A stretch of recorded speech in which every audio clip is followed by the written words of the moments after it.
Places to be. First of all, congratulations on the victory. It was a bit of a war in there. I don't know if people would have maybe expected that from Belal, but what were you expecting it from him? Yeah, I was expecting a tough fight. Obviously, he's a good fighter, pressure fighter, good wrestling, he's pretty well-rounded. So, yeah, I was expecting a tough fight. Were you surprised perhaps that he didn't go for as much grappling exchanges or takedowns as we usually see from him? Not really. I mean, he was saying he wasn't going to shoot takedowns, but I was expecting a all-round offense, and yeah, I guess you can never expect anything. You just got to roll with it, and that's, I feel like, what I did. I felt like most of your best exchanges were sort of in the pocket against the fence. Was that an area you knew you were going to find yourself in, or was you just going with the flow of the fight? Going with the flow. I was trying to, the game plan was to stay off the fence. I feel like he does his best work on the fence. So I was trying to stay off the fence, but he was just walking down, pushing me up against the fence. But I felt like my footwork, I felt like every time he came in, I was able to hit him and then get off the fence. Fifth round, it looked like you had him badly hurt. I was curious if you felt you nearly had him out of there and then you just wanted to gauge your cardio. What were you thinking in that fifth round? Yeah, I was hoping to get him out of there. I was been thinking all week it'd be cool to get that like late fight finish, like the Gilbert Burns. Like, it felt good to rally through and then take him out at the end, but I tried. Confident you had the win when he went to the judges? You never know, but I was confident they'd done pretty good work, but I guess you never know when you leave it to the judges. My corner when I finished the fight, I asked the corner a few times and they said, yep, you definitely won that, so just waiting and see, but you never know. Did you exchange much words with Dana in the ring? I saw you talking for a little bit. I spoke to Dana on the phone after the fight. And what did he say? He was happy, you know. He was happy. I mean, happy for me, not happy for that Belal lost or anything. Just happy for me, and yeah, I guess we'll see what they think's next. Yeah, two more quick ones for me. It does seem like Islam's on Twitter already saying it's time to be double champion and all the rest of it. So it seems like you are the fight he wants. Do you think that's the one that makes the most sense? I think that a lot of good welterweights.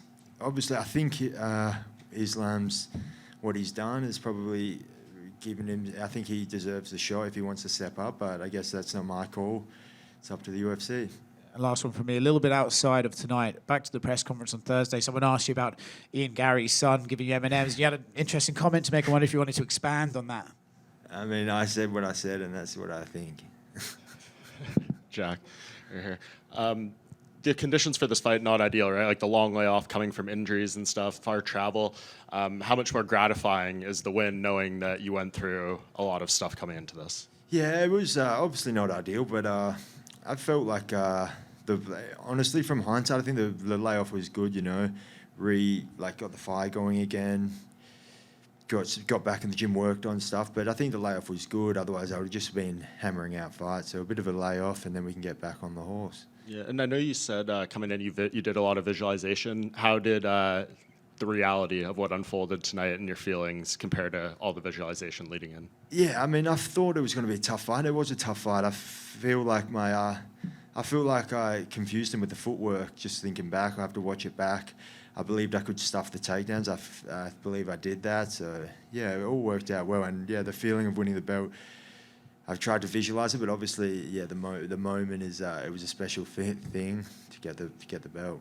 Yeah, and I mean, thinking about an Islam fight, I mean, how much do you think you showed that maybe him and his team will kind of be worried about, and like how you were able to stop certain things with Belal in there? Do you think this is a great foundation for a fight like that?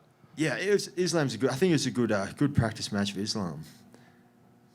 And I guess this last thing, what would it kind of say about you if you can go in a 2-fight span from not being the champion to beating Belal, who I think is, you know, up there in pound for pound, to beating the #1 pound for pound fighter in the world? It's a pretty good, good run, you know. But it's just the beginning. I think beating Islam would be this is just the beginning.